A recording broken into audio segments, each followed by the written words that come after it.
With every year being crappier than the last, let's talk about some ways you can future-proof your technology so at least you have a slightly better time with technology than you would if you decide to get new tech every year. Here are the examples that I'll be giving you. I'm going to give you 2 good examples and 2 really bad examples that I would stay away from if you want to make sure that your future-proofing for the upcoming years is actually succeedable.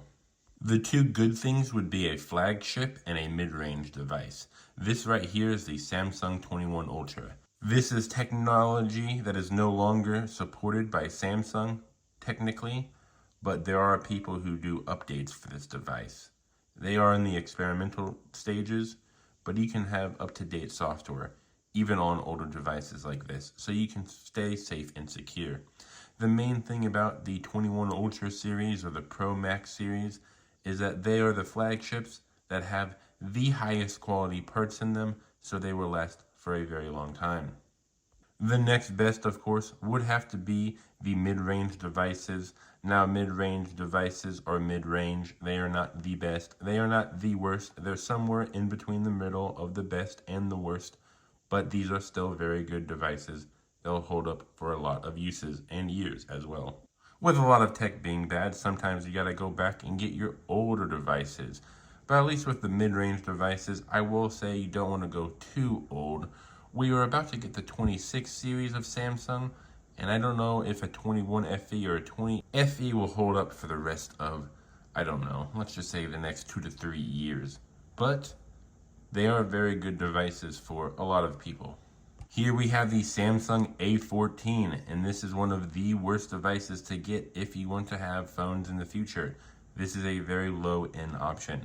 This is a very affordable phone, and sometimes having a very affordable phone for like a business is maybe okay. This isn't a good investment for future-proofing your life. I mean, for me, as a person who makes videos all the time, it's a pretty good investment for me, but a lot of people, this is not it. This Chromebook is another good example of technology that will not future-proof your devices. This is a very old Chromebook, and it's not even running the latest Chromebook software. And another thing about this device is Chromebooks are only online usability devices. Basically, if you try to do anything offline, you technically can, but if you want anything to be saved, you have to be online. And a lot of times, I do not like that. With a lot of online devices, if you have no way of saving any of your files to a USB, you have to pay for a lot of storage. Now, over time, I know 49 cents a month, then $1.99 a month is not a bad thing, but the main thing is, why do you want to pay for storage? This USB stick was $15.99 after taxes. It was somewhere around maybe $17.42. And this is 128 gigabytes. They're offering me 100 gigabytes for 49 cents for the first 3 months, and then $1.99. Maybe in like a year or 2, this will have already paid itself off, if you really think about it.